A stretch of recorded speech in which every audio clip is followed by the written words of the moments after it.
The 2006 Mazda 6 key fob uses a CR 2025 3V lithium coin battery.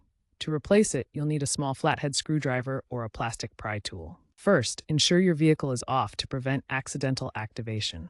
Locate the seam on the key fob, typically between the buttons and the keyring hole. Gently insert the pry tool into the seam to pop the two halves apart. Remove the old battery, noting its polarity. Insert the new CR 2025 battery with the positive side facing up. Snap the case back together and test the buttons to confirm it works. This should take 5 to 10 minutes.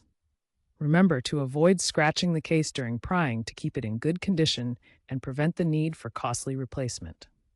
If the key fob doesn't work after replacing the battery, check for corrosion on the battery contacts. Clean them with isopropyl alcohol. If problems persist, consider professional inspection, especially for fobs over 10 years old. Also, be very gentle when prying because if you apply too much pressure, the case may crack. While newer vehicles are moving towards digital keys and rechargeable batteries, maintaining your 2006 Mazda 6 key fob with regular battery replacements is crucial. For universal CR 2025 batteries, those with anti-corrosion coatings may offer better durability. Keep in mind that aftermarket fobs might have compatibility issues, so consider genuine Mazda parts if a full replacement is needed in the future.